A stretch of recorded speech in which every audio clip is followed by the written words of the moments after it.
Hello friends, welcome back to my channel. നമ്മൾ ടെറസിന് മേളിൽ വെച്ചിരിക്കുന്ന 10 ഗ്രോ ബാഗിനകത്ത് നമ്മൾ കൃഷി ചെയ്തിരുന്ന പൊന്നാങ്കണ്ണി ചീരയുടെ ആ ഗ്രോത്താണ് ഇപ്പോൾ നിങ്ങളെ കാണിക്കുന്നത്. നമ്മൾ കുറച്ച് തണ്ടുകൾ ചെറുതായിട്ട് കുത്തി കുത്തി വെച്ചിരുന്നതാണ്. അപ്പോൾ അത് നല്ല ഗ്രോത്തായി, നല്ല കാട് പോലെ ആയിട്ടുണ്ട്. ഇത്രയും ചീര തന്നെ ഉണ്ടെങ്കിൽ നമുക്ക് ധാരാളം കറി വെക്കാൻ കിട്ടും. നമ്മുടെ വീട്ടിലേക്ക് നമുക്ക് ധാരാളം ചീരകൾ ഉള്ളിക്കറി വെക്കാൻ ഈ ഒരു 10 ഗ്രോ ബാഗിൽ കൃഷി ചെയ്താൽ മതി. നമുക്ക് ആവശ്യത്തിന്, ഒരു വീട്ടിൽ ആവശ്യത്തിനുള്ള ചീര നമുക്ക് ഇതെന്ന് പറിച്ചെടുക്കാം. നല്ല കാട് പോലെ ആയിട്ടുണ്ട്. ഇത് നമ്മുടെ ടെറസിന് മേളിൽ തന്നെയാണ് ഇരിക്കുന്നത്.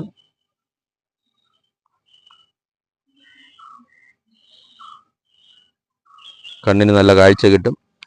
അതുപോലെയുള്ള പല ഗുണങ്ങളും ഈ ചീരയ്ക്കുണ്ട്.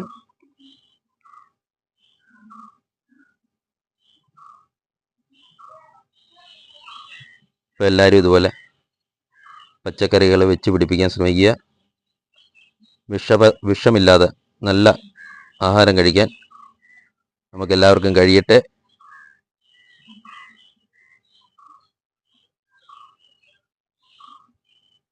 അപ്പം നമ്മുടെ വീഡിയോ നിങ്ങൾക്ക് ഇഷ്ടപ്പെട്ടാൽ ലൈക്ക് ചെയ്യുക, ഷെയർ ചെയ്യുക, ചാനൽ സബ്സ്ക്രൈബ് ചെയ്യാൻ മറക്കരുത്. Thank you.